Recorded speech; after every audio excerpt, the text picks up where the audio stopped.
사장님 소리 들으며 평생 떵떵거리던 사람이 나이 70을 앞두고 연금 한 푼 없이 길거리에 나앉게 된다면 믿으시겠어요?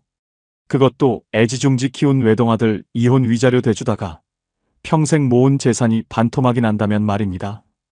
혹시 이 영상을 보고 계신 분들 중에도 내 사업체가 내 노후다 혹은 내 집 한 채면 끝이다 굳게 믿고 계신 분들 있으신가요? 그렇다면 오늘 제 이야기에 꼭 귀를 기울여 주셔야 합니다. 때는 찬 바람이 매섭게 불던 재작년 겨울, 종로 3가 뒷골목의 허름한 소고기집이었습니다. 고등학교 동창회 연말 모임이 있던 날이었죠. 고기 굽는 연기와 왁자지껄한 웃음소리가 가득한 그곳에서 저는 출입구 옆 제일 구석 자리에 찌그러져 있었습니다. 예전 같으면 상상도 못할 일이었습니다. 항상 제가 안쪽 상석에 앉아 오늘 고깃값은 내가 쏜다. 눈치 보지 말고 시켜. 하며 호탕하게 웃었을 테니까요. 하지만 그날 저는 누구와도 눈을 마주치지 못한 채 M1 깍두기만 씹고 있었습니다. 그때 술이 거나하게 취한 친구 녀석 하나가 비틀거리며 제 어깨를 툭 치더라고요. 야 이태수, 너 옛날에 종이 가방에 현금 다발 쑤셔넣고 다니더니 꼴 참 좋다. 그 녀석의 목소리가 어찌나 컸던지 떠들썩하던 테이블이 순간 찬물 끼얹은 듯 조용해졌습니다. 늙어서는 말이야, 공무원 연금 300만 원씩 꼬박꼬박 받는 우리가 진짜 승자다 임마. 순간 얼굴이 확 달아오르고 쥐고 있던 소주잔이 파르르 떨렸습니다. 하지만 친구의 비수는 거기서 끝나지 않았어요. 넌 40 넘은 아들놈 이혼해서 집에 얹혀 살지. 받을 연금도 하나 없잖아. 오늘 밥값은 내가 낼 테니까 체면 차리지 말고 저기 불판에 남은 거나 싸가라. 당장이라도 상을 업고 나가고 싶었지만 저는 그 자리에서 정말 단 한마디도 대꾸하지 못했습니다. 너무나 모욕적이었지만 그게 부정할 수 없는 제 뼈아픈 현실이었거든요. 잘 나가던 관광버스 사장님에서 하루아침에 자식 농사 망치고 빚쟁이가 된 저 이태수. 과연 저희 부부는 이대로 길거리에 나앉아 평생을 눈물로 지새웠을까요? 아니면 바닥까지 떨어진 그곳에서 기적처럼 살아나 다시 남부럽지 않게 웃으며 살게 되었을까요? 불과 10여 년 전만 해도 저는 세상에 무서울 게 없는 사람이었습니다. 제 아내 희영이와 함께 영등포 일대에서 전세 관광버스 5대를 쌩쌩 돌렸거든요. 수원 권선동의 번듯한 40평대 아파트도 대출 없이 샀고 집값이 7억 5천만 원까지 뛰었을 땐 세상을 다 가진 줄 알았습니다. 여보, 우리 노후는 이제 끄떡없어. 장담하며 웃었죠. 주변에서 사업하는 사람일수록 노후 대비로 연금이랑 보험 빵빵하게 들어야 한다고 할 때마다 콧방귀를 뀌었습니다. 내 명의로 된 버스 5대가 돌아가는데 그게 내 연금이지 왜 생돈을 남한테 맡기냐고 생각했거든요. 세금 덜 내보겠다고 소득도 제일 낮게 신고해서 제 국민연금 예상 수령액은 고작 30만 원이 채 안 됐습니다. 그 오만했던 착각의 대가는 제가 늙고 병들자 너무나도 가혹하게 돌아왔습니다. 40 넘어 겨우 장가보낸 외동아들이 고작 1년 만에 이혼 도장을 찍고 빈손으로 돌아왔고요. 며느리 측에 재산분할 명목으로 2억 원을 급하게 현금으로 떼어주면서 가세가 크게 기울었습니다. 아들놈 어떻게든 다시 살려보겠다고 무리해서 일을 하다가 결국 제가 사무실에서 쓰러지고 말았습니다. 급성 뇌경색이었습니다. 119 구급차에 실려가며 수술대에 오르고 눈을 떠보니 제 인생은 완전히 박살나 있었어요. 오른쪽 편마비 판정을 받아 더 이상 운전대를 잡을 수 없게 되었고 여행사는 올스톱 되었습니다. 위약금을 물어주느라 남은 현금마저 증발하고 버스 캐피탈 할부금을 못 막으니 바로 압류가 들어오더라고요. 결국 저희 부부의 자랑이었던 권선동 아파트를 5억 2천만 원에 피눈물 흘리며 던져야 했습니다. 빚잔치를 끝내고 남은 돈 7천만 원으로 수원의 낡은 빌라 반전세로 쫓겨가듯 이사하던 날, 짐을 풀며 소리 없이 우는 아내의 뒷모습을 보며 베란다에서 뛰어내리고 싶었습니다. 이게 다가 아니었습니다. 나락으로 떨어진 저희 부부를 기다리고 있는 건 더 참혹한 현실이었어요. 하지만 여러분, 여기서 영상을 끄지 마시고 꼭 끝까지 들어주셨으면 좋겠습니다. 그 차디찬 빌라 방바닥에서 매일 밤 죽음을 생각했던 연금 영원의 68세 노인이 어떻게 수많은 시행착오 끝에 지금은 일 안 하고도 매달 통장에 돈이 꽂히는 평화로운 일상을 되찾았는지 말입니다. 오늘 제 이야기가 여러분의 소중한 노후 자금을 지키는 튼튼한 방패가 되기를 진심으로 바랍니다. 시작은 참으로 찬란했습니다. 아니, 솔직히 말씀드리면 눈에 뵈는 게 없을 정도로 돈을 긁어 모았던 시절이 있었죠.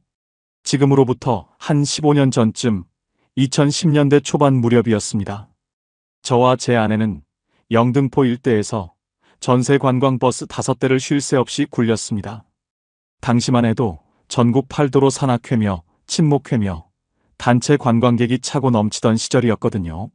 마을 주변이 좋았던 아내는 버스 맨 앞자리에서 마이크를 잡고 전속 가이드를 띄웠습니다. 저는 직접 운전대를 잡고 며칠씩 밤을 새우며 전국 방방곡곡을 누볐죠. 휴게소에서 새우잠을 자고 컵라면으로 끼니를 때워도 몸이 피곤한 줄을 몰랐습니다. 왜냐하면 그땐 전부 현금 장사였으니까요. 가을 단풍철 내장산이나 봄꽃 피는 진에 군항제 한번 며칠씩 뛰고 오면요. 검은 비닐봉지나 서류 가방에 10,000원짜리, 50,000원짜리 지폐가 꽉꽉 들어찼습니다. 밤마다 안방 문을 걸어 잠그고 부부가 마주 앉아 지폐 개수기로 그 돈을 셌거든요. 타다닥 돌아가는 그 기계 소리가 세상 어떤 음악보다 달콤하고 듣기 좋더라고요. 그렇게 악착같이 잠 안 자고 모은 돈으로 덜컥 우리 가족의 첫 집부터 샀습니다.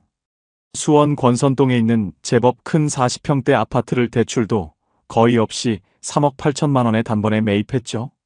처음 그 집 거실에 서서 시내를 내려다보던 날 아내는 감격해서 펑펑 울었습니다.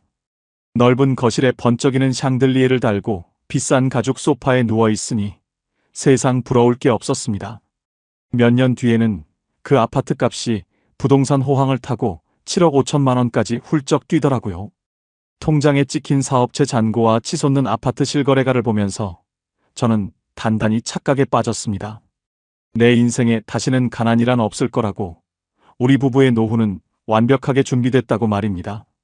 그때는 제가 마치 수원의 왕이라도 된 것 같았습니다. 동네 친목 모임이나 동창회에 가면 무조건 제가 지갑을 열고 밥값을 다 계산했어요. 현금 만진다고 세상이 다 내 발밑에 있는 줄 알았던 겁니다. 그런데요, 그 오만함이 제 무덤을 깊게 파고 있는 줄은 꿈에도 몰랐습니다. 당시 제 주변에는 장사 좀 길게 해본 형님들이나 세무사 사무실 직원이 귀에 딱지가 않도록 충고를 했어요. 개인 사업자일수록 국민연금 꼬박꼬박 최고액으로 붙고 보험도 든든하게 들어놔야 한다고요. 자영업자는 퇴직금도 없는데 나중에 늙어서 일 못하게 되면 그거 하나가 유일한 생명줄이 된다면서요. 하지만 저는 그 귀한 조언에 콧방귀를 뀌었습니다. 형님, 내 명의로 된 45인승 리무진 버스가 5대요. 그게 내 연금이고 내 보험인데 미쳤다고 남한테 생돈을 맡겨? 차라리 그 돈 모아서 차에 기름을 한 번 더 넣고 비싼 타이어로 싹 갈아 끼우지. 아내가 걱정스러운 얼굴로 제 소매를 잡아당기며 말했을 때도 마찬가지였죠. 여보, 그래도 우리 나이 들 거 생각해서 실비보험 하나쯤은 제대로 들어놓읍시다. 연금도 좀 늘리고요. 쓸데없는 소리 마. 내가 이렇게 펄펄 날아다니는데 병원 갈 일이 어딨어? 다 상술이야. 제가 그렇게 목소리를 높여 윽박지르니 기가 죽은 아내도 더 이상 말을 꺼내지 못하더라고요. 당장 눈앞에 나가는 세금 조금 덜 내보겠다고 사업소득 신고도 턱없이 낮게 해버렸습니다. 세무서에 수입을 줄여서 보고하니 당장 주머니에 떨어지는 돈은 많아 보여서 좋았죠. 그러다 보니 제 국민연금 예상 수령액은 고작 월 30만 원 남짓에 불과했습니다. 그마저도 당장 통장에서 빠져나가는 몇만 원이 아까워서 낼까 말까를 고민했던 참으로 어리석은 놈이었습니다. 혹시 지금 이 영상을 보시는 50대, 60대 사장님들 중에도 저 같은 분 계신가요? 가게 보증금이나 기계 설비, 혹은 지금 잘 굴러가는 사업체가 내 노후를 책임져 줄 거라고 철석같이 믿는 분들 말입니다. 아니면 번듯한 내 집 한 채 있으니 무슨 일이 생겨도 길거리엔 안 나앉는다고 안심하시는 분들 계신가요? 이 부분 꼭 기억하세요. 내가 일하지 않아도 통장에 꽂히는 진짜 내 돈이 없다면 그건 모래 위에 지은 성이나 다름없습니다. 손에 쥔 돈이 영원할 줄 알았고 제 건강이 60, 70 넘어서도 무쇠 같을 줄 알았던 제 믿음. 생각처럼 쉽지 않았어요. 세상은 제 멋대로만 굴러가지 않았고 영원할 것 같던 그 호시절은 어느 날부터 모래성처럼 스르르 허물어지기 시작했습니다. 시대가 변하면서 사람들이 더 이상 단체로 관광버스를 대절해서 놀러가지 않는 흐름이 온 겁니다. 다들 가족끼리 오붓하게 자가용을 타고 캠핑을 가거나 저가 항공을 타고 해외로 뿔뿔이 흩어지기 시작했죠. 예전 같으면 성수기 예약이 몇 달치 꽉 차 있어야 할 차고지에 제 버스 5대가 덩그러니 시동을 끄고 서 있는 날이 많아졌습니다. 차는 서 있는데 한 달에 수백만 원씩 고정으로 나가는 유지비는 숨만 쉬어도 빠져나갔습니다. 기사들 월급 주기도 벅차서 결국 제가 혼자 두세 사람 몫의 운전대를 잡고 무리하게 밤샘 운전을 뛰어야 했어요. 황금알을 낳는 거위 같았던 내 버스들이 어느새 제 목을 옥죄는 거대한 쇳덩어리 괴물이 되어버린 거죠. 안방에서 돈을 세며 환하게 웃던 아내의 얼굴에는 어느새 깊은 수심이 가득해졌고 밤마다 한숨 소리만 깊어졌습니다. 그렇게 서서히 하지만 아주 확실하게 저희 부부의 평화로운 일상에 쩍쩍 금이 가기 시작했습니다. 통장 잔고는 눈에 띄게 줄어들고 매일매일이 살얼음판을 걷는 듯한 불안감의 연속이었죠. 이게 다가 아니었습니다. 이건 앞으로 저희 부부에게 닥쳐올 진짜 참혹한 지옥에 비하면 그저 가벼운 헛기침 정도에 불과했거든요. 버스 사업이 조금씩 흔들리며 매일매일 피가 마르던 그때 제 마음 한구석에는 그래도 굳게 믿는 구석이 딱 하나 있었습니다. 바로 제 목숨보다 소중한 늦둥이 외동아들이었죠. 제가 40이 다 되어 얻은 귀한 자식이었습니다. 평생 버스 운전대 잡고 거친 사람들 상대하면서도 집에 돌아와 잠든 아들 얼굴만 보면 피로가 싹 가셨으니까요. 그 아들 녀석이 40살 늦은 나이에 드디어 짝을 찾아 장가를 갔을 때 저는 세상을 다 얻은 것 같았습니다. 비록 제 관광 사업은 조금씩 내리막길을 걷고 있었지만 아들 결혼식 날만큼은 최고급 호텔을 빌려 성대하게 치러줬습니다. 우리 아들, 이제 평생 남부럽지 않게 행복하게만 살아라. 신랑 입장하는 아들 뒷모습을 보며 속으로 수백 번을 기도했죠. 예상과 완전히 달랐습니다. 결혼한 지 고작 1년 만에 아들 녀석이 짐을 싸들고 본가로 들어온 겁니다. 처음엔 그저 신혼부부끼리 기싸움 좀 크게 한 줄 알았습니다. 제 아내도 놀라서 며느리에게 전화를 걸고 사돈 댁에 연락하고 난리가 났죠. 그런데 거실 소파에 털썩 주저앉아 고개를 푹 숙인 아들이 딱 한마디를 하더라고요. 아버지, 저 이혼합니다. 다 끝났어요. 그 한마디에 제 하늘이 무너져 내리는 것 같았습니다. 문제는 단순한 이혼 상처로 끝날 일이 아니었다는 겁니다. 짧은 결혼 생활이었지만 며느리 측에서는 성격 차이와 귀책 사유를 운운하며 위자료와 재산 분할을 강하게 요구해왔습니다. 처음 신혼집을 구할 때 제가 무리해서 보태준 전세, 자금마저 법적으로 가면 반으로 쪼개야 하는 억울한 상황이 된 거죠. 며느리 쪽에서 변호사를 선임한 애 만회하며 매일같이 압박을 해오는데 정말 피가 거꾸로 솟더라고요. 하지만 죄인처럼 방구석에 고개만 숙이고 있는 아들 녀석을 보니 부모로서 도저히 모른 척할 수가 없었습니다. 법정까지 끌고 가서 진흙탕 싸움을 하면 내 새끼 가슴에 평생 씻을 수 없는 상처가 남을 것 같았거든요. 결국 내 새끼 흠집 덜 남기고 조용히 마무리 지어주자는 생각에 제가 또 바보 같은 결정을 내렸습니다. 아내 몰래 빼두었던 비상금에 지인들에게 급하게 융통한 돈까지 영혼까지 싹싹 긁어 모았습니다. 그렇게 현금으로 2억 원을 만들어 며느리 측에 쥐어주고 합의 이혼 도장을 찍게 했습니다. 2억 원이요. 제가 젊은 시절 잠 안 자고 컵라면 먹어가며 버스 운전대 부여잡고 모았던 피 같은 돈이었습니다. 평생 모은 돈이 통장에서 한 번에 빠져나가던 날 차라리 내 손가락을 분질러 버리고 싶었습니다. 은행 문을 나서는데 다리가 후들거려서 길바닥에 그대로 주저앉고 말았죠. 허탈함이라는 단어로는 도저히 설명이 안 되는 영혼이 찢겨나가는 고통이었습니다. 혹시 이런 분 계세요? 자식 이기지 못해서 혹은 내 새끼 기죽이기 싫어서 노후 자금까지 헐어서 다 내어주신 분들 말입니다. 자식 일이라면 물불 안 가리고 내 살점까지 떼어주는 게 부모 마음이라지만요. 그 맹목적인 사랑의 대가가 내 노후의 완벽한 파멸일 줄은 아무도 가르쳐주지 않았습니다. 이혼 절차를 모두 끝내고 아들은 다시 예전 자기 방으로 들어왔습니다. 40이 넘은 아들이 좁은 방구석에 틀어박혀 하루 종일 불도 켜지 않고 누워만 있더라고요. 방문 틈으로 새어나오는 퀴퀴한 호라비 냄새를 맡을 때마다 제 억장이 무너져 내렸습니다. 잘못은 자식이 했는데 왜 그 무거운 죗값과 빚더미는 늙은 부모가 고스란히 짊어져야 하는 걸까요? 버스 사업이 휘청거리는 와중에 2억 원이라는 생돈이 날아가니 타격은 이루 말할 수 없었습니다. 아내는 매일 밤 싱크대 앞에 주저앉아 소리 죽여 울었습니다. 텅 빈 통장 잔고를 보며 울고 망가진 아들을 보며 가슴을 쳤죠. 여보, 우리 이제 어떡해요? 당장 다음 달 버스 할부금 낼 돈도 없는데. 아내의 흐느낌이 등 뒤에서 들려올 때마다 저는 양귀를 세게 틀어막고 싶었습니다. 돈도 잃고 자식의 평범한 행복도 잃었습니다. 한평생 앞만 보고 달려왔던 제 삶의 의미가 통째로 부정당하는 기분이었습니다. 어두컴컴한 거실에 덩그러니 앉아 창밖을 보는데 당장 내일 먹고 살 걱정이 턱밑까지 차올라 숨을 쉴 수가 없었습니다. 가장으로서 무너지는 집안을 어떻게든 다시 일으켜 세워야 했습니다. 제 몸을 갈아 넣어서라도 아들놈을 다시 살려놓고 아내 눈에서 눈물을 닦아줘야만 했으니까요. 어두컴컴한 방 안에 죽은 듯이 누워있는 40 넘은 아들의 뒷모습. 그 모습을 매일같이 지켜보는 건 부모로서 생지옥이나 다름없었습니다. 하지만 언제까지고 주저앉아 가슴만 치고 있을 수는 없었죠. 가장으로서 어떻게든 무너진 집안의 기둥을 다시 세워야만 했습니다. 이대로 가다가는 내 새끼가 진짜 숨을 놓아버릴 것만 같았거든요. 결단을 내려야 했습니다. 차고지의 먼지만 뒤집어 쓰고 서 있던 남은 관광버스를 중고시장에 헐값으로 넘겼습니다. 캐피탈 할부금 잔액을 갚고 나니 손에 쥐어지는 돈은 정말 몇천만 원이 전부더군요.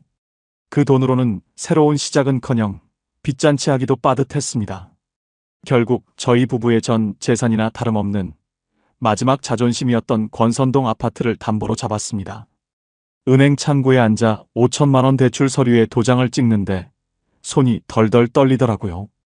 혹시 이 돈마저 잘못되면 우리는 진짜 길바닥이다. 이런 공포감이 등줄기를 타고 흘렀지만 가장으로서 선택의 여지가 없었습니다. 그렇게 영혼까지 탈탈 털어 마련한 돈으로 수원 구운동 변두리 상가 1층에 아주 작은 동네 여행사를 차렸습니다. 간판도 화려한 거 없이 태순의 여행사라고 촌스럽게 대충 달았고요. 예전처럼 45인승 대형 리무진 버스 여러 대를 굴리는 화려한 사장님이 아니었습니다. 25인승 중고 미니버스 딱 한 대 사서 동네 산악회나 노인정 어르신들, 당일치기 효도 관광 모시는 소박한 장사였죠. 가게 문을 열기 전날 저는 아들놈 방문을 부술 듯이 열어젖히고 소리쳤습니다. 야 이놈아, 언제까지 청승맞게 누워있을래? 당장 나와서 애비랑 미니버스 운전대라도 같이 잡아. 제 호통에 아들 녀석이 퀭한 눈으로 쳐다보더니 말없이 주섬주섬 옷을 입고 따라 나서더라고요. 운전석에 멍하니 앉아있는 자식의 굽은 등을 보는데 속으로 뜨거운 눈물을 삼켰습니다. 막상 해보니까요. 동네 바닥에서 처음부터 다시 시작한다는 건 제 생각처럼 쉽지 않았어요. 예전엔 사무실에 가만히 앉아 있어도 전국에서 전세버스 예약 전화가 불티나게 왔습니다. 하지만 이제는 제가 직접 발로 뛰며 손님을 모셔와야 했습니다. 68 먹은 제가 매일 아침 동네 목욕탕이며 노인정, 광교산 등산로 입구를 돌며 허리를 굽히고 전단지를 돌렸습니다. 어르신들, 이번 주말에 남원 좋은 코스 있는데 바람이나 쐬러 가시죠. 제가 잘 모시겠습니다. 이 방송 들으시는 분들 중에 평생 하던 큰 사업 접고 늙어서 작은 장사 다시 시작해보신 분 계신가요? 과거에 사장님 소리 듣던 사람이 남들 눈치 보면서 전단지 돌리는 심정, 진짜 겪어보지 않으면 모릅니다. 동네 아는 사람이라도 마주칠까봐 모자를 푹 눌러 쓰고 자존심 상해서 얼굴이 화끈거렸던 적이 한두 번이 아니었거든요. 하지만 집에 있는 늙은 아내와 상처받은 아들을 생각하면 알량한 체면 따위는 사치였습니다. 정말 다행인 건 억척스러운 제 아내가 팔을 걷어붙이고 나서줬다는 겁니다. 아내는 새벽부터 일어나 예전 솜씨를 살려 관광객들 나눠줄 김밥을 수십 줄씩 말았습니다. 미니버스 맨 앞자리에 앉아 싸구려 뽕짝 테이프를 틀어놓고 어르신들 비위를 맞추며 분위기를 띄웠죠.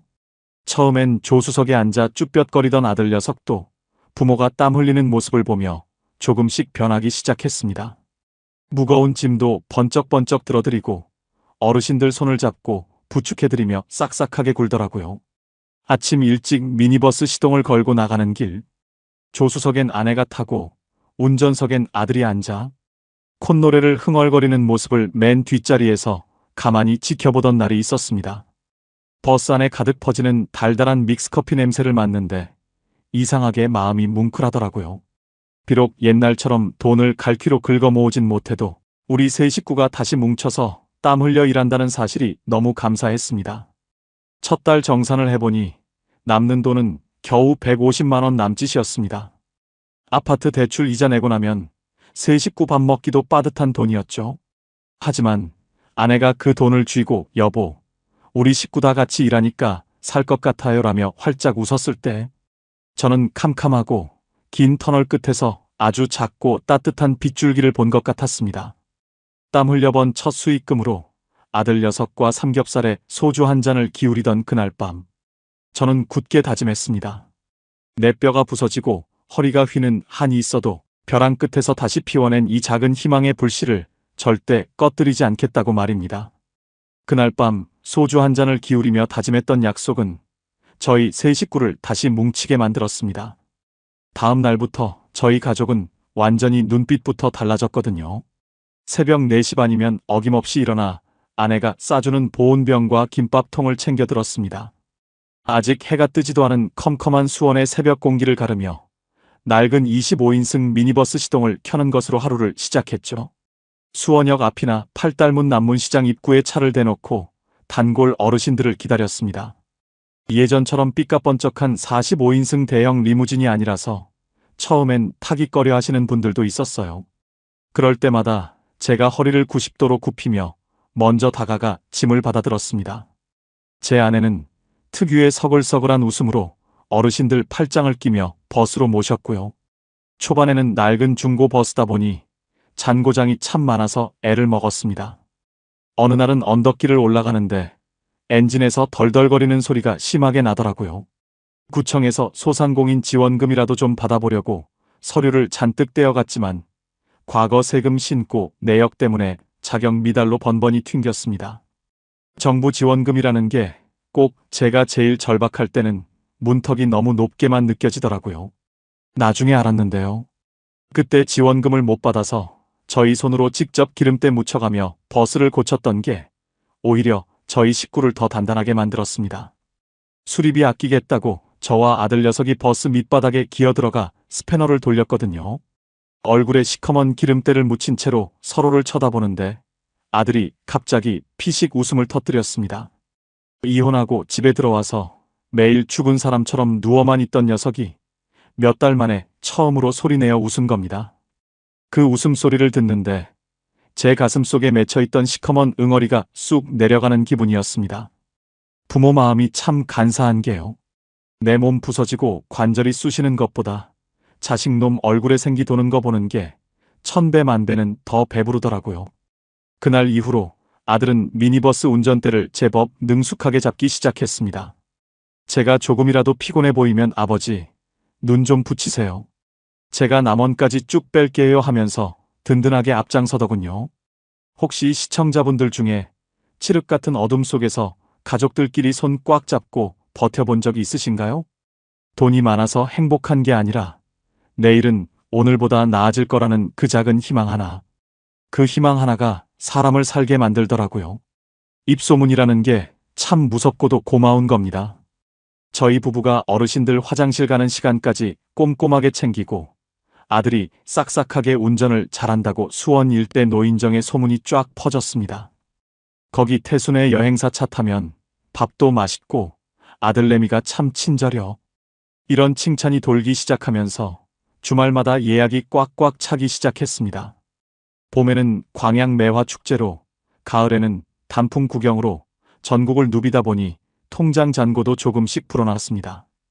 기름값 떼고 밥값 떼고도 한 달에 순수익이 300만 원, 400만 원씩 찍히는 달이 생겨났죠. 예전 버스 5대 굴릴 때 만지던 돈에 비하면 정말 푼돈처럼 보일 수도 있습니다. 하지만 저와 아내, 그리고 아들 세 식구의 땀방울이 고스란히 녹아있는 그 300만 원은 세상 어떤 돈보다 값지고 무거웠습니다. 비록 수원의 낡은 빌라로 쫓겨와 반전세를 살고 있었지만 저희 집 밥상에는 다시 웃음꽃이 피었습니다. 저녁에 세 식구가 모여 앉아 삼겹살 한 근을 구워 먹으며 내일 배차 일정을 짜는 그 시간. 그 소박한 일상이 저에게는 다시 찾아온 기적 같았습니다. 아내는 동네 시장에서 예쁜 스카프를 하나 사다 두르고는 흥얼거리며 다림질을 했고요. 그때는 몰랐습니다. 그 평화로운 일상을 지키기 위해 제 몸이 속으로 얼마나 골마가고 있었는지를요. 새벽부터 밤늦게까지 좁은 운전석에 앉아 제대로 펴지도 못했던 굽은 허리.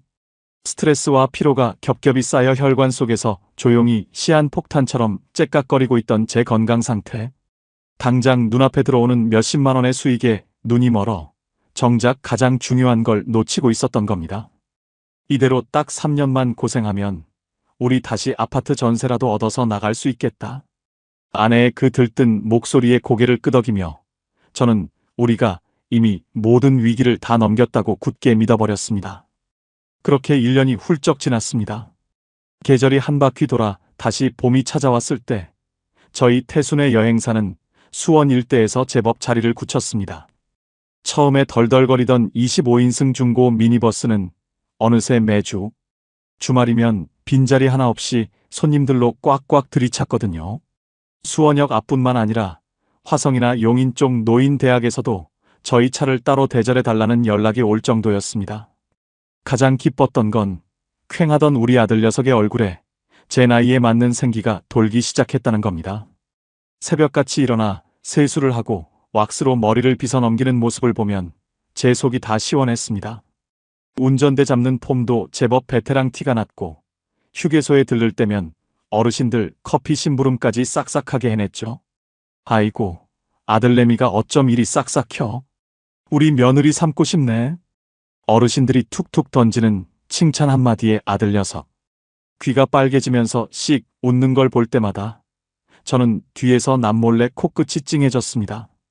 그 무렵 저희 세 식구의 통장 잔고도 제법 두둑해지고 있었습니다. 매달 고정적으로 나가는 기름값과 낡은 빌라 월세, 생활비를 떼고도 통장에 꼬박꼬박 400만 원, 운 좋은 달은 500만 원 가까이 흑자가 났거든요. 아내는 그 돈을 허투루 쓰지 않고 악착같이 적금 통장에 밀어넣었습니다. 매일 밤 안방에 엎드려 돋보기 안경을 끼고 가계부를 쓰면서 동그라미 쳐진 통장 잔고를 보며 배시시 웃곤 했죠. 여보, 우리 이대로 딱 2년만 더 고생합시다. 그럼 이 지긋지긋한 반전세 청산하고 작더라도 내 집 마련해서 나갈 수 있을 것 같아요. 아내의 그 들뜬 목소리에 저도 덩달아 가슴이 벅차올랐습니다. 예전처럼 40평대 넓은 아파트에 번쩍이는 샹들리에는 없어도 좋았습니다. 그저 우리 세 식구 빚 없이 두 다리 쭉 뻗고 잘 수 있는 작은 방. 2칸짜리 빌라라도 내 이름으로 된 집이 다시 생긴다면 소원이 없겠다 싶었거든요. 그렇게 몸은 고되지만 마음만은 깃털처럼 가벼웠던 어느 가을날이었습니다. 설악산 단풍놀이 예약이 한 달 전부터 꽉 들어차서 달력에 쉬는 날이 하루도 없던 때였죠. 아내는 며칠 밤낮을 꼬박 세우며 어르신들 대접할 밑반찬을 만들고 저는 매일 버스 하부 마후라를 점검하며 기름칠을 했습니다. 단풍이 절정이었던 그 주말, 설악산 비선대 앞 식당에서 어르신들 식사를 챙겨드리고 난 뒤였습니다. 손님들이 산에 올라가신 틈을 타서 저와 아내, 그리고 아들 녀석이 식당 평상 한 구석에 옹기종기 모여 앉았죠. 아내가 새벽에 싸온, 이제는 살짝 식어버린 도시락을 까먹는데 그게 그렇게 꿀맛일 수가 없었습니다. 제가 먼저 말을 꺼냈습니다. 이번 달 장사만 잘 넘기면 겨울 비수기 오기 전에 우리 셋이서 제주도라도 며칠 다녀오자. 비행기 타고 좋은 호텔 가서 남이 차려주는 따뜻한 밥 한 번 먹고 푹 쉬다 오자고. 제 말에 아내는 눈을 동그랗게 뜨더니 돈 아깝게 무슨 제주도예요. 그냥 온천이나 다녀와요. 하면서도 입꼬리는 실룩거렸습니다. 아들 녀석도 아버지, 제주도 가면 렌터카는 제가 기막히게 몰게요. 두 분은 뒤에서 푹 쉬세요. 라며 맞장구를 쳤고요. 따뜻한 가을 햇살 아래서 단풍잎이 흩날리는 평상에 앉아 도란도란 나누던 그 대화. 저는 그 순간이 제 인생에서 가장 완벽하고 평화로운 시간이라고 굳게 믿었습니다. 과거에 잃어버렸던 수억 원의 돈도 떵떵거리던 사장님 소리도 다 부질없게 느껴졌어요. 지금 내 옆에서 웃고 있는 아내와 아들, 그리고 이 소박한 여행사 하나면 남은 노후는 충분히 행복할 거라고 확신했거든요. 솔직히 그때는 모든 고생이 끝난 줄만 알았습니다. 나락으로 떨어졌던 제 인생이 다시 제자리를 찾았고 이젠 탄탄대로만 남았다고 생각했어요. 혹시 시청자분들도 이런 경험 있으신가요? 긴 터널을 빠져나와 드디어 숨 좀 쉬겠다 싶을 때 세상이 내 편인 것만 같아 안도했던 순간들 말입니다. 하지만 여러분, 인생이라는 놈이 그렇게 호락호락하지가 않더라고요. 내가 잠시 긴장의 끈을 놓고 활짝 웃고 있을 때 등 뒤에서 가장 날카로운 칼을 들이밀고 있었다는 걸 저는 꿈에도 몰랐습니다. 가을 성수기의 끝자락, 낙엽이 다 떨어져 가던 11월의 어느 목요일 아침이었습니다. 수원 사무실에서 주말 배차표를 정리하고 어르신들 명단을 확인하느라 밤을 꼬박 새운 참이었죠. 의자에서 일어나 믹스커피나 한 잔 타려고 정수기 쪽으로 걸음을 옮기던 순간이었습니다. 갑자기 뒤통수를 둔기로 세게 얻어맞은 것처럼 띵하더니 눈앞이 새하얘졌습니다. 짧은 신음과 함께 제 몸이 굳은 듯이 기우뚱했고 바닥으로 곤두박질 치는 데는 채 1초도 걸리지 않았습니다. 그런데 말입니다. 인생은 제 편이 아니었습니다. 우리가 겨우 되찾은 그 작고 소박한 행복을 하늘은 참 시기라도 하듯 잔인하게 짓밟아 버렸습니다. 정수기 앞에서 물을 마시려다 바닥으로 곤두박질 친 그 순간 제 의식은 뚜렷한데 오른쪽 팔다리가 마치 거대한 바위에 눌린 것처럼 꼼짝도 하지 않았습니다. 입을 열어 소리를 지르려 했지만 혀가 굳어버린 듯 짐승 같은 신음만 새어나왔죠. 사무실 밖에서 세차를 하던 아들 녀석이 쿵 소리에 놀라 뛰어들어왔습니다. 아버지 왜 이러세요? 눈 좀 떠보세요. 사색이 된 아들이 저를 부둥켜 안고 울부짖으며 119에 전화를 걸었습니다. 요란한 사이렌 소리와 함께 구급차에 실려가던 그 짧은 시간, 제 머릿속에는 오직 이번 주말 지리산 단풍놀이 배차는 어떡하지 하는 미련한 생각뿐이었습니다. 응급실 문이 열리고 소식을 듣고 달려온 아내가 제 손을 붙잡고 오열하는 모습을 끝으로 저는 정신을 잃고 말았습니다. 순간 마음이 철렁했어요. 수술을 마치고 중환자실에서 눈을 떴을 때 의사 선생님의 표정이 너무나도 무거웠거든요. 병명은 급성 뇌경색이었습니다. 수원과 전국을 누비며 평생 운전대만 잡고 살았던 저에게 오른쪽 반신마비라는 청천벽력 같은 선고가 내려진 겁니다. 문제는 여기서 끝이 아니었습니다. 제가 병상에 누워 꼼짝도 못하게 되자 갓 안정을 찾아가던 태순의 여행사는 그날로 올스톱이 되어버렸습니다. 당장 주말부터 줄줄이 잡혀있던 가을 성수기 예약들을 전부 취소해야 했죠. 아들은 병원 복도에 쪼그려 앉아 어르신들에게 일일이 전화를 돌리며 고개를 숙였습니다. 정말 죄송합니다. 아버지가 갑자기 쓰러지셔서 운행이 불가능하게 되었습니다. 어르신들의 항의와 원망이 수화기 너머로 쏟아졌고 저희는 예약금 환불은 물론이고 막대한 위약금까지 물어내야 했습니다. 아내가 밤낮으로 김밥을 말고 제가 코피 쏟아가며 모았던 통장, 잔고 1,500만 원이 순식간에 공중으로 증발해버리더라고요. 솔직히 포기하고 싶었습니다. 그깟 위약금 몇 푼 물어주는 건 시작에 불과했거든요. 반신마비 환자의 병원비와 재활치료비는 그야말로 밑 빠진 독에 물 붓기였습니다. 젊은 시절 그 흔한 실비보험이나 간병인 보험 하나 들어놓지 않은 제 오만함이 뼈저리게 원망스러웠습니다. 내가 이렇게 펄펄 날아다니는데 병원 갈 일이 어딨어? 라며 아내를 타박했던 제 입을 찢어버리고 싶었습니다. 사업이 전부라며 내 몸 지킬 방패 하나 만들어두지 않은 대가는 남은 가족들의 피와 땀을 쥐어짜는 지옥으로 돌아왔습니다. 당장 다음 달 낡은 미니버스의 캐피탈 대출 할부금 낼 돈조차 통장에 남아있지 않았거든요. 혹시 영상을 보시는 분들 중에 나는 아직 건강하니까 괜찮아 하고 미뤄둔 분 계신가요? 가족을 지키는 가장 확실한 방법은 역설적이게도 가장 무너졌을 때를 대비한 안전망을 쳐두는 일입니다. 그게 없으면 온 가족이 하루아침에 맨바닥으로 곤두박질 치게 되더라고요. 나중에 알았는데요. 제가 중환자실에서 사경을 헤매던 그 일주일 동안 아들 녀석이 결국 그 낡은 미니버스를 중고차 매매상에 헐값으로 넘겨버렸더군요. 당장 제 수술비와 쏟아지는 대출 이자를 막으려면 그 방법밖에 없었을 겁니다. 그 소식을 듣는데 온몸에 마비가 와서 눈물조차 마음대로 닦지 못하는 제 자신이 너무나도 끔찍하게 싫었습니다. 아내 눈을 못 마주치겠더라고요. 병실 구석 간이 침대에서 쪽잠을 자며 제 기저귀를 갈아주는 늙은 아내를 볼 때마다 말입니다. 그리고 여행사 사장님에서 하루아침에 오토바이 배달을 뛰러나가는 아들 녀석의 구분 등을 볼 때마다요. 제가 가족들의 목에 거대한 돌덩이를 매달고 깊은 바다로 끌고 들어가는 죄인 같았습니다. 이제 막 캄캄한 터널을 빠져나와 볕 좀 쬐려던 참이었습니다. 가족들끼리 제주도 가서 따뜻한 밥 한 끼 먹자고 웃었던 게 불과 한 달 전이었는데 말입니다. 세상은 저에게 단 한 줌의 자비도 허락하지 않았습니다. 오른손이 마비되어 숟가락질 하나 혼자 못하는 68살의 늙은 몸. 통장 잔고는 다시 0원이 되었고 빚쟁이들의 독촉 전화는 시도 때도 없이 아들의 핸드폰을 울려댔습니다. 수원의 그 습하고 좁은 반전세 빌라마저 비워줘야 할 처지가 코앞으로 다가왔죠. 창밖으로 쌩쌩 달리는 차들을 보며 저는 매일 밤 소리 없는 눈물을 삼켰습니다. 차라리 그때 응급실에 오지 말고 그냥 숨이 끊어졌어야 했는데 하는 못난 생각만 들었습니다.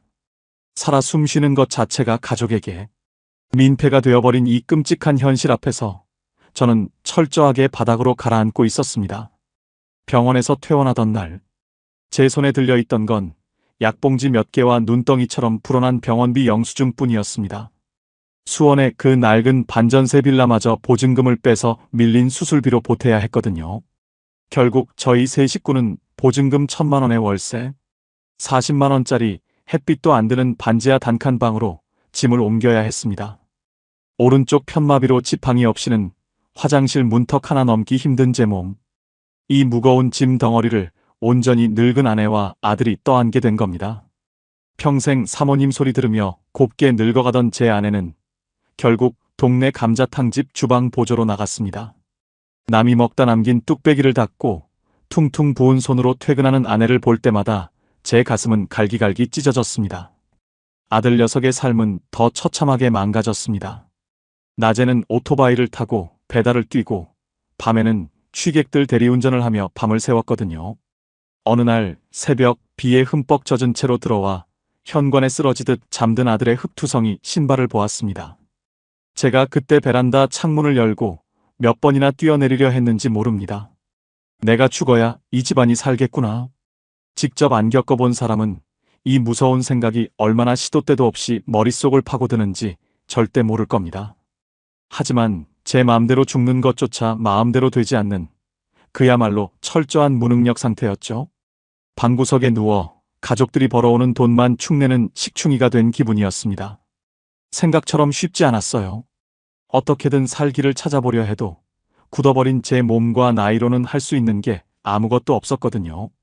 그러다 어느 날 아내가 동사무소, 그러니까 지금의 행정복지센터에 가서 서류라도 떼어보자고 하더라고요.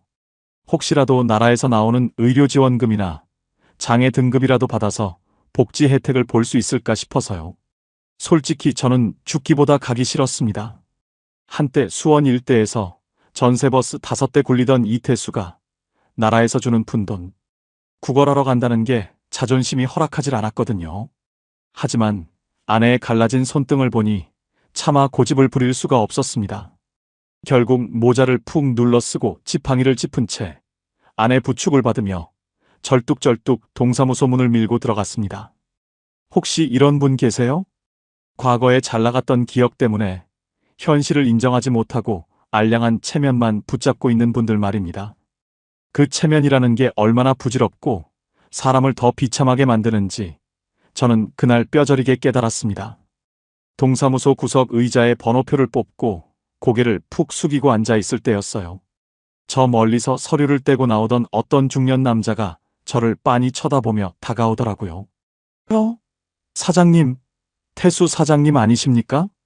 고개를 들어보니 10년 전 제 밑에서 버스 운전대를 잡으며 매번 가부를 부탁하던 최 기사였습니다. 그는 아주 말끔한 등산복 차림에 얼굴에는 여유로운 웃음이 가득했습니다. 아이고, 사장님, 이게 얼마만입니까? 근데 몸은 왜 그러십니까? 최 기사. 오랜만이네. 그냥 좀 다쳐서. 저는 쥐구멍에라도 숨고 싶은 심정으로 기어들어가는 목소리로 대답했습니다. 알고 보니 그게 아니었어요. 제 밑에서 굽신거리며 가부를 타가던 최 기사는 꼬박꼬박 국민연금을 붓고 개인 택시 면허를 따서 번듯하게 자리를 잡았더라고요. 저는 이제 택시 슬슬 굴리면서 연금 나오는 거로 손주들 용돈 주며 삽니다. 사장님은 워낙 돈 많이 벌어두셨으니 빌딩이라도 올리셨죠? 그 악에 없는 질문이 제 심장을 날카로운 칼로 푹푹 찌르는 것 같았습니다. 수백만 원씩 현금 다발을 만지면서도 연금 한 푼 안 붓고 자만했던 저와 월급쟁이로 쪼들리면서도 차곡차곡 미래를 준비했던 최 기사의 노후는 완전히 역전되어 있었습니다. 저는 기초생활수급자나 긴급지원금 자격이 되는지 물어보려고 초라하게 번호표를 쥐고 있는데 말입니다. 그 순간 저는 참지 못하고 아내의 손을 거칠게 뿌리치며 동사무소를 도망치듯 빠져나왔습니다. 당신 혼자 보내면 거기서 쓰러질 것 같아서 그래요. 뒤따라 나와 제 옷자락을 붙잡으며 우는 아내에게 저는 태어나서 처음으로 모진 소리를 퍼부으며 화를 냈습니다. 남은 건 껍데기뿐인 제 자존심이 철저하게 짓밟힌 걸 도저히 견딜 수가 없었거든요. 집으로 돌아오는 길, 지팡이를 짚고 절뚝거리는 제 그림자가 그렇게 초라할 수가 없었습니다. 과거의 영광에 취해 미래를 대비하지 않은 데가 그건 단순히 돈이 없는 고통이 아니라 인간으로서의 존엄성마저 밑바닥까지 부서지는 수치심이었습니다. 캄캄한 반지하 방에 누워 곰팡이 핀 천장을 보는데 가슴 속에서 뜨거운 피눈물이 왈칵 쏟아지더라고요. 동사무소에서 그 치욕을 겪고 도망치듯 돌아온 날 밤이었습니다. 비가 추적추적 내리는 반지하 단칸방은 퀴퀴한 곰팡이 냄새와 무거운 침묵으로 꽉 차 있었죠. 저는 벽을 보고 돌아 누워 죽은 듯이 눈을 감고 있었습니다. 밤늦게 식당 주방 일을 마치고 돌아온 아내가 파스를 덕지덕지 붙인 손으로 제 밥상을 차려왔습니다. 일어나서 밥 한 술 떠요. 속이 비어야 약을 먹지. 아내의 목소리는 젖어 있었지만 저는 차마 돌아놓을 염치가 없어서 못 들은 척 눈을 질끈 감았습니다. 그 순간이었습니다. 평생 저에게 큰 소리 한 번 낸 적 없던 아내가 밥상을 바닥에 탁 소리나게 내려놓으며 울음을 터뜨렸습니다. 당신 진짜 계속 이럴 거예요? 그깟 체면이 밥 먹여줘요? 내가 당신 무시해서 거기 데려간 줄 알아? 뭐라도 나라 혜택 받아서. 우리 아들 짐 좀 덜어주자고 간 거잖아. 아내의 절규가 좁은 방안을 쩌렁쩌렁 울렸습니다. 당신이 젊었을 때 남들 밥값 계산해줄 돈으로 개인 연금이라도 하나 넣었으면, 실비 보험이라도 하나 들어놨으면, 우리가 늙어서 자식 새끼 피눈물 빼먹는 짐짝 신세는 안 됐을 거 아니에요. 가슴에 대못을 박는 소리였지만 단 한 글자도 틀린 말이 없었습니다. 아내의 오열 앞에서 저는 이불을 뒤집어 쓴 채 소리 없이 짐승처럼 울었습니다. 내가 평생을 바쳐 지키려 했던 가족인데 정작 나 자신이 이 가족을 망치고 있는 괴물이 되어버린 것 같았습니다. 차라리 내 숨통을 끊어달라고 하늘에 빌고 또 빌었던 밤이었습니다. 이게 다가 아니었습니다. 가족들의 고통은 제가 눈을 감고 도망친다고 사라지는 게 아니었거든요. 새벽 2시쯤 되었을까요? 삐걱거리는 현관문 소리와 함께 대리운전을 나갔던 아들 녀석이 절뚝거리며 들어왔습니다. 놀라 실눈을 뜨고 보니 아들의 바지 무릎이 다 찢어져서 시뻘겋게 피가 배어 있더라고요. 취객의 차를 운전해주고 돌아오는 길에 비탈길에서 오토바이가 미끄러져 다친 모양이었습니다. 그런데도 아들은 약을 바를 생각은 안 하고 주머니에서 꼬깃꼬깃한 10,000원짜리 몇 장을 꺼내 아내 손에 쥐어주었습니다. 엄마, 이거 내일 아버지 병원 갈 때 택시비 보탰어. 나 먼저 씻을게. 그 피 묻은 바지로 벌어온 50,000원 남짓한 돈.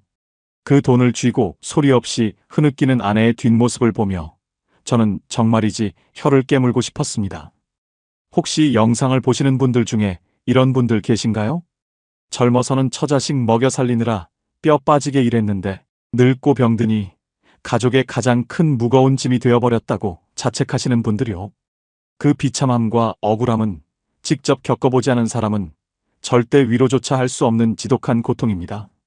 수백만 원짜리 캐피탈 대출 이자를 막느라 하루 3시간 자고 오토바이를 타는 아들.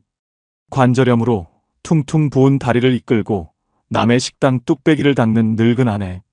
그 지옥 같은 풍경의 한가운데 반신마비가 되어 아무것도 할 수 없는 무능한 제가 있었습니다.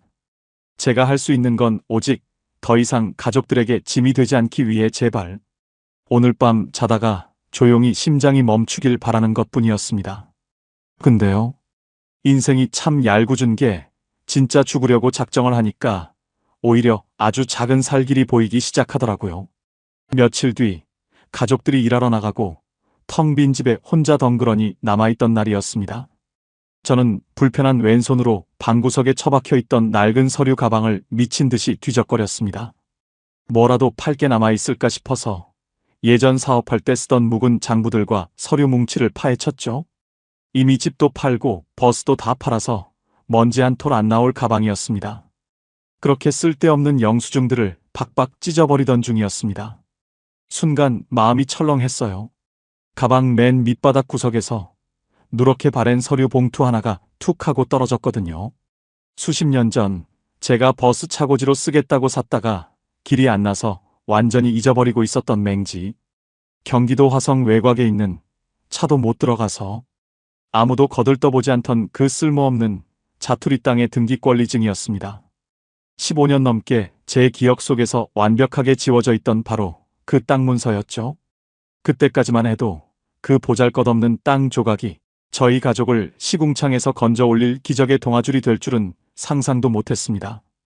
그저 이거라도 헐값에 팔면 내 아들 오토바이 기름값이라도 몇 달 보태줄 수 있을까?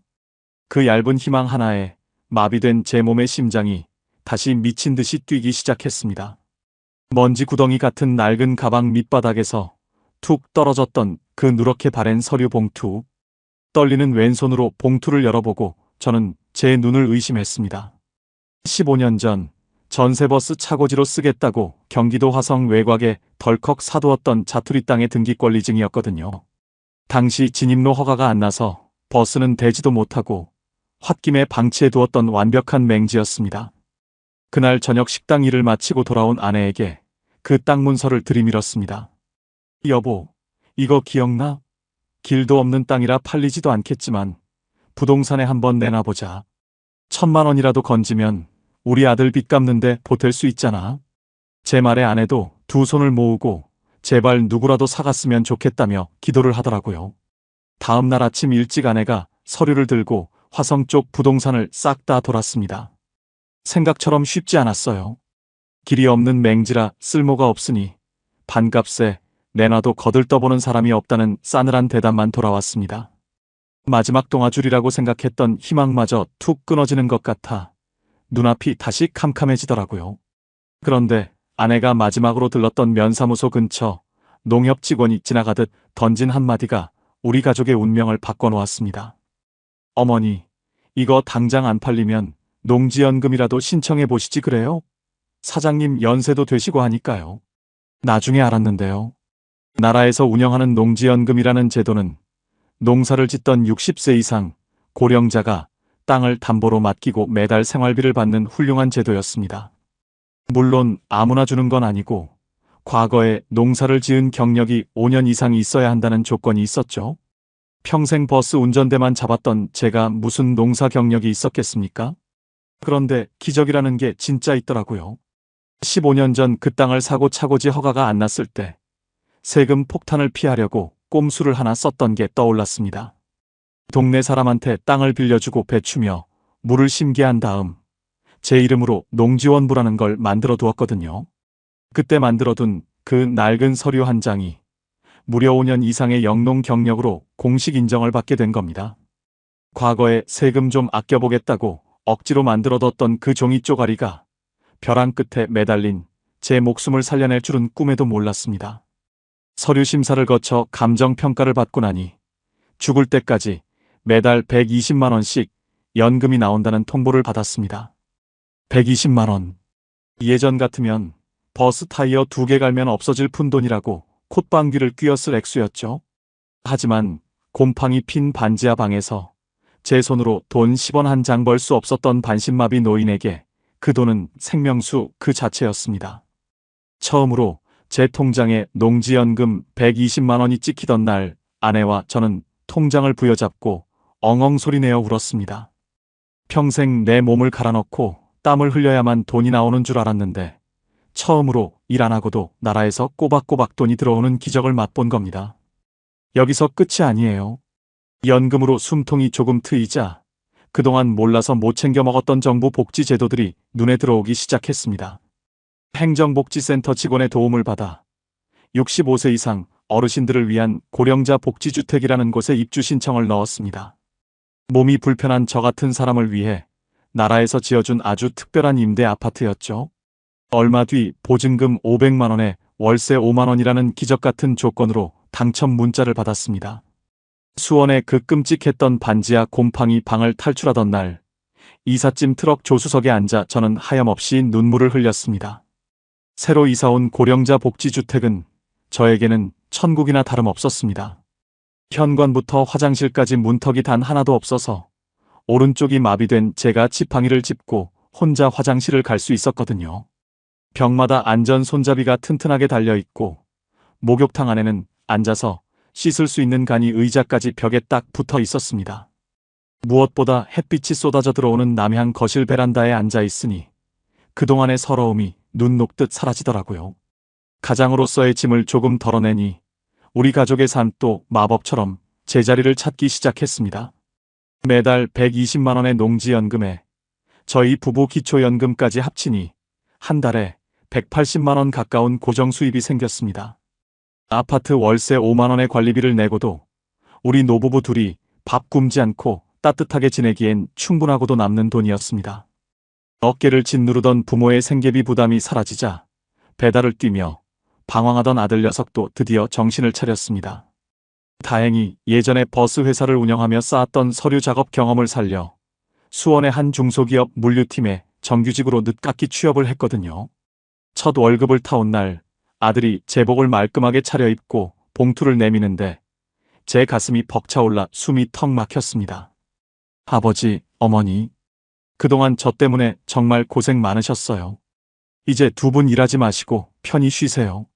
그 말을 듣고 아내는 펑펑 울며 남의 식당 뚝배기를 닦던 그 지긋지긋한 주방 보조일을 시원하게 그만두었습니다. 혹시 지금 너무 막막해서 캄캄한 방 안에 혼자 앉아 계신 분 있으신가요? 내가 평생 믿었던 것들이 다 무너지고 세상에 나 혼자 버려진 것 같을 때 말입니다. 제발 포기하지 마시고 밖으로 나가서 문을 두드려 보세요. 과거에 잘 나가던 시절 제가 콧방귀를 뀌었던 그 얄팍한 서류 한 장, 그리고 가난한 사람이나 받는 거라며 무시했던 나라의 지원금과 복지 제도들이 저를 살려냈습니다. 내 몸이 펄펄 날아다닐 때는 몰랐던 그 튼튼한 안전망이 바닥에 추락한 저를 기적처럼 받아준 겁니다. 아침 햇살이 들어오는 깨끗한 복지주택 거실, 아내가 정성껏 끓여준 된장찌개 냄새를 맡으며 저는 지팡이를 짚고 창밖을 내다봅니다. 수백만 원의 현금 다발을 만지던 시절에 그 미친 듯한 쾌감은 없지만요. 매달 정해진 날짜에 통장에 꽂히는 그 작고 확실한 돈들이 주는 평화로움은 감히 예전과 비교할 수도 없이 달콤합니다. 지금까지 길고 험난했던 제 이야기를 들어주셔서 참으로 감사합니다. 지팡이를 짚고 베란다 창밖을 내다보며 저는 지나온 제 68년 인생을 찬찬히 되짚어보곤 합니다. 영등포 바닥에서 관광버스 5대를 굴리며 세상 무서울 게 없던 현금왕 이태수, 그 화려했던 사장님 타이틀이 제 늙고 병든 몸뚱이 하나 지켜주지 못한다는 걸 깨닫는 데는 그리 오랜 시간이 걸리지 않았습니다. 혹시 이 영상을 보고 계신 50대, 60대 자영업자 사장님들 계신가요? 아직도 내 가게 권리금이나 창고에 쌓인 기계 설비가 내 노후를 완벽하게 책임져 줄 거라고 굳게 믿고 계신다면요. 오늘 제 뼈아픈 실패담을 거울 삼아 제발 그 위험한 착각에서 지금 당장 빠져나오시길 바랍니다. 현금 장사한다고 당장 안주머니에 두둑하게 꽂히는 돈이 영원한 내 돈이라고 착각하지 마세요. 세금 조금 아껴보겠다고 수입 낮춰서 신고하고 국민연금 최소로 내거나 안 내고 버티시는 분들 참 많으실 겁니다. 젊어서 펄펄 날아다닐 때는 그 몇만 원이 공돈 생긴 것 같아 기분 좋겠지만요. 늙어서 수입이 뚝 끊기면 그때 아꼈던 그 돈이 내 목을 조르는 가장 날카로운 비수가 되어 돌아옵니다. 갑작스러운 뇌경색 같은 병마가 찾아왔을 때 나를 지켜주는 건 내 이름으로 된 번듯한 명함이 아닙니다. 귀찮다고 돈 아깝다고 콧방귀 뀌며 미뤄뒀던 실비보험 한 장, 개인연금 통장 하나가 진짜 내 가족의 목숨줄이 되는 겁니다. 당장 눈앞에 버스 캐피탈 대출금 막느라 가장 중요한 제 인생의 안전망을 쳐두지 않았던 걸 저는 뼈저리게 후회했습니다. 그리고 자식 문제요. 이 부분 꼭 기억하세요. 내 새끼 기죽는 거 보기 싫어서 이혼 위자료 대주고 사업 자금 대주느라 피 같은 노후 자금 헐어 쓰시는 분들 많으시죠? 부모가 가진 마지막 집 한 채, 예금 통장까지 탈탈 털어주고 나면 결국 그 끝이 어떻게 되는지 아십니까? 자식을 살리는 게 아니라 병든 부모라는 무거운 짐짝을 자식 어깨에 평생 얹어주는 꼴이 됩니다. 내가 흔들리지 않는 재정적인 방패를 꽉 쥐고 있어야 나중에 내 새끼가 진짜 넘어졌을 때 손이라도 뻗어줄 수 있는 겁니다. 막상 해보니까요. 인생 밑바닥에서 다시 일어서는 건 결코 체면이나 알량한 자존심으로 되는 게 아니더라고요. 수백만 원씩 밥값 계산하던 화려한 과거는 잊어버리십시오. 나라에서 주는 긴급지원금이나 혜택 알아보는 걸 절대 수치스럽게 생각해서는 안 됩니다. 제가 동사무소에서 최 기사를 만나고 도망쳤던 그 바보 같은 짓, 여러분은 절대 반복하지 않으셨으면 좋겠습니다. 고령자 복지주택이나 기초연금, 그리고 저를 살려낸 농지연금 같은 제도들 말입니다. 이건 가난한 사람만 받는 적선이 아니라 우리가 평생 대한민국에서 땀 흘려 일하며 세금 낸 정당한 대가이자 권리입니다. 모르면 지금 당장 주민센터 복직과 직원 바짓가랑이라도 붙잡고 끈질기게 물어보셔야 합니다. 얼마 전 옛날 제 밑에서 일하던 박 사장한테 전화가 왔길래 제가 쓴소리를 팍 해줬습니다. 박 사장, 체면이 밥 먹여주나? 굶어 죽기 전에 당장 동사무소 가서 노인 일자리라도 있는지부터 알아봐. 자, 이제 길고 아팠던 제 이야기를 정말 마무리할까 합니다. 모든 걸 잃고 수원의 반지하 곰팡이 방에서 매일 밤 뛰어내릴 생각만 했던 68배 늙은 뇌경색 환자. 그런 제가 지금은 일하지 않고도 매달 180만 원의 고정 수입을 받으며 햇살 쏟아지는 5만 원짜리 임대 아파트에서 웃고 있습니다. 아내가 정성껏 끓여준 따뜻한 찌개를 먹으며 주말이면 며느리를 데려오는 아들의 방문을 기쁜 마음으로 기다리고 있죠. 여러분, 오늘 제 이야기에서 딱 3가지만큼은 꼭 가슴에 새겨주셨으면 좋겠습니다.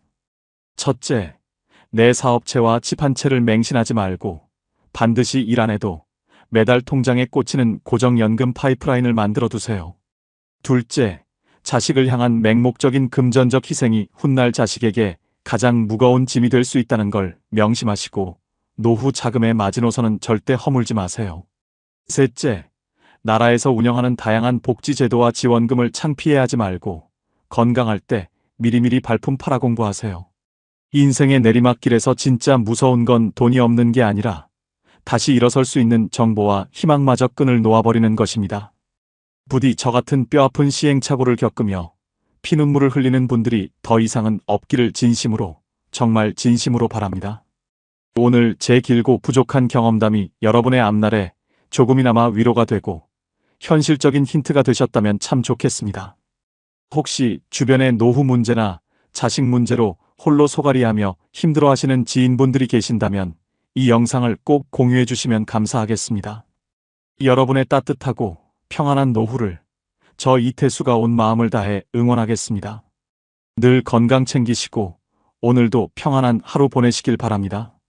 감사합니다.